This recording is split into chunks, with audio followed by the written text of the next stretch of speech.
Gaila, bet mes nežinom iš tikrųjų, kaip tas pokalbis vyko, apie ką jis įvyko, kokius jie argumentus pateikė. Bet abudu broliai sutiko imtis ginti pirmiausia šitos vietos gyventojus. Taigi tai nebuvo kažkas tai spontaniško, žmonės nepaisant to, kad tikrai privargo ir grįžo tikrai pervargę, persusitinę kraujo, mirčių, jie sprendžia imtis atsakomybės. Ir čia, žinokit, labai yra svarbus, sakyčiau, dalykas, kad visas gyvenimas vėlimesnis, būtent ypatingai Povilo Plechavičiaus, tai yra priimti sunkius sprendimus ir būtent prisiimti atsakomybę, nežinant, kuo visą tai gali baigtis. Na ir jeigu mes pasižiūrėtume, jau dabar šiek tiek prie kavalerijos mes pereitume, tai, žinot, toksai yra labai įdomus dalykas, vėlgi aš ten jau nebesimsiu, kaip ten jie važiavo, kaip jie ten gavo įgaliojimus, raštus, kaip prasideda, bet tokį keletą, kadangi žirgai čia turėtų būti irgi kažkaip tai šitame visame reikale paminėti, tai įsivaizduokite, kad Lietuvos kariuomenė yra centralizuota valdžia, Kaune kūrė tais pačiais 19 metais pirmą kavalerijos pulką. Lygiai taip pat Šiaurės Lietuvoje, kažkur tai Mažeikio apylinkėse, Sedos apylinkėse, Plechavičius irgi kūrė kavalerijos pulką. Tik tai skirtumas yra tas, kad jeigu ta, sakykime, Kauno kavalerija, santykinai taip ją pavadinkime, iš tikrųjų yra, neturi specialistų, nes pėstininką galima paruošti per keletą mėnesių. Kavaleristas yra žymiai sudėtingesnis reikalas, todėl kad jis yra ne tik pats, kuris turi įsilaikyti balne, atlikti įvairiausius veiksmus, kirtimų, dūrimo, šaudimų, bet dar jisai ir dovanokit už tokį kudlotą, tiesiog tarp kojų, jisai dar turi ir padarą pusę tonos, kuris taip pat turi savo idėjų ir minčių, o kas čia aplinkui vyksta. Mes, kadangi aš esu kaimo vaikas, tai žinau maždaug, kaip tai atrodo šitie sutvėrimai, tai pas mus, atsimenu, būdavo didžiausias iššūkis, sako, kaip pripratinti tos arklius, kad mašinų nesibaidytų. Nes jeigu jisai pasibaido, tai sako, po perkūnais nesuvaldysi. O dabar įsivaizduokit tą padarą, aš apie žirgą kalbu, kuris patenka į mūšių lauką, kur sproginėja, kuris yra luošinamas, kuris patiria nepaprastą. Jis taip pat ten, žinokite, turi minčių ir idėjų, tas žmogus, tas padaras ištveria didžiulį stresą. Kitas dar yra labai svarbus dalykas, kad 1918 ir 19 metų žiemos buvo ypatingai pasižymėjo ta žiema, būtent ypatingai pasižymėjo šaltumu. Ir įsivaizduokite, kad šiuo laikotarpiu Povilas Plechavičius arba broliai Plechavičiai už savo pinigus nuperka 50 balnų, suformuoja pusę eskadrono, todėl kad tokioje pakankamai didelėje teritorijoje jie supranta, kad yra labai svarbu greitis ir manevro galimybės. Kitaip tariant, tas žirgas turi būti parengtas, juo galima tada judėti, galima suduoti smūgius, galima greitai atsitraukti, na ir, kaip sako, visi šitą dalyką. Atrodytų, nėra kas veikti, taigi paėmė. Bet aš visą laiką sakau, žinokit, kad tą dar padarę reikia kažkur tai apgyvendinti. Jis negali būti numestas vidury miškų ir sakyti, dabar tu čia miške pastovėk, ar ne, aš grįšiu, po 2 dienų užeisiu ir tavęs pasižiūrėti. Jam reikia kažkur tai praleisti, nes žiema šalta, tas gyvūnas tiesiog susirgs, sušals, patirs vėlgi stresą. Galų gale jį reikia rūpintis, jį reikia valyti, jį reikia šerti, kaip toj dainoj, jeigu nešersit, jis teks niekur ir nenuneš. Dar yra turbūt svarbesnis dalykas, kalbant apie būtent kavalerijos, tai kad jeigu mes žiūrėtume vėlgi kavalerijos nepriklausomybės kovose panaudojimą, tai, kaip jau minėjau, trūko visko, ekipuotės, trūko specialistų, kurie žmonės galėtų paaiškinti, kaip tą žirgą valdyti. Ir yra tenai tikrai didžiulis iššūkis. Jeigu kas nors yra gyvenime jojęs, tai žinote, kad vien ant jo išlaikyti yra ką veikti. O jau dar ant jo atlikti visus veiksmus, tai ten dvigubai yra ką veikti. O jeigu pusniai, žinote, tas visą laiką man per filmus patinka, lekia per pusnis, tai žirgas, ne ten visas garuojantis pusnys į šalis lakso, tai va įsivaizduokit, jeigu ten nelygumai, tai jisai susitraumuoja. Reikia įgydyti, reikia prižiūrėti. Ir ką aš noriu pasakyti, kad Lietuvos kariuomenė nepriklausomybės kovose iš esmės daugiau kaip 30-40 kavaleristų vienu metu niekada nėra naudojama. Tiesiog nėra galimybių, nėra aprūpinimų. Taigi mes galėtume pasakyti, kad Povilas Plechavičius, abudu broliai, turėdami vienas dalykas išsilavinimą kavaleristų, antras dalykas 50 žmonių dalinį, tai yra pusę eskadrono, jie galima sakyti, kad iš esmės paraleliai kūrė ir Lietuvos kavaleriją. Tai tie žmonės, kurie ne tik kūrė kariuomenę, ne tik gynė žmonės, bet ir kūrė kavaleriją palaipsniui ir lygiagrečiai su visais kitais. Na, labai dar svarbus dalykas, kaip jau sakiau, kad 1919 metų pabaigoje, kai jau atvaduojama yra didesnė dalis iš Žemaitijos, būtent Plechavičius su savo partizanais arba milicininkais, kaip juos tuo metu vadino, tiesiog su savo kariais ir pusę eskadrono, jisai kokią iš karto jėgą duoda Lietuvos kariuomenei. Tai yra pusę eskadrono parengto, tai kaip jau sakiau, tais laikais tai buvo didžiulį jau jėgą smogiamoji.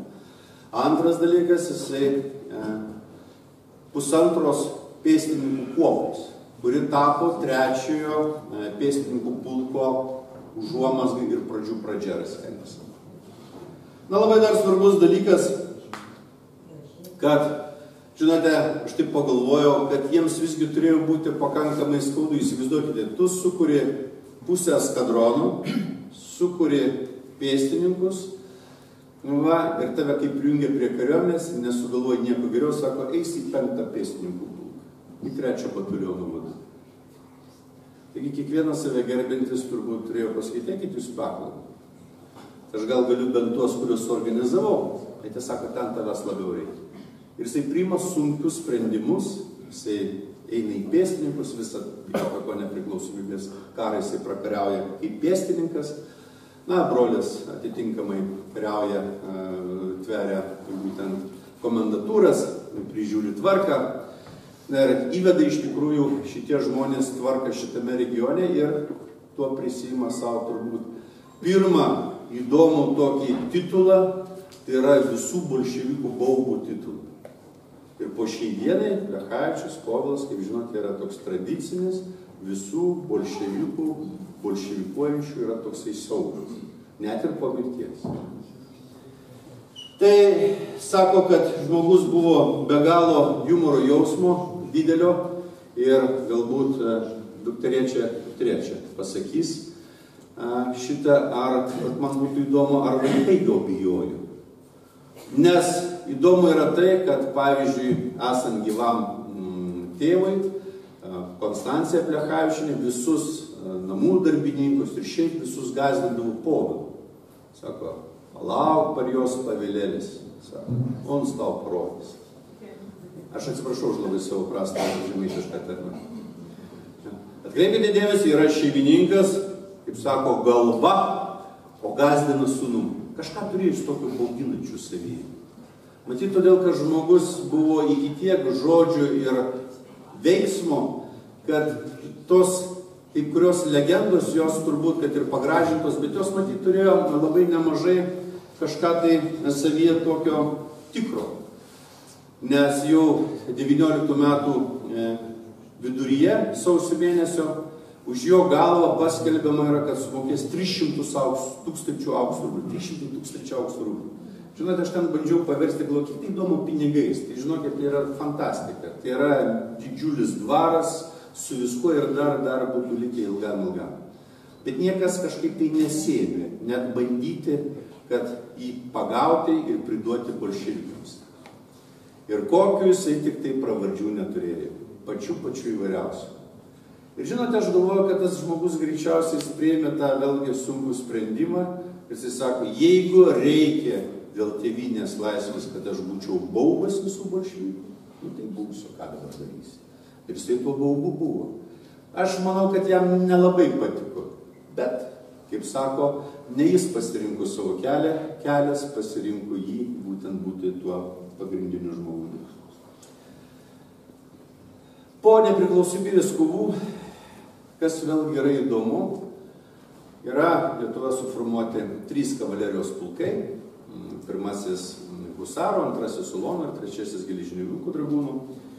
Ir abu broliai patenka į toliau tolimesnę tarnybą į kavalerijos pulkus. Ir žinot, koks yra didysis paradoksas?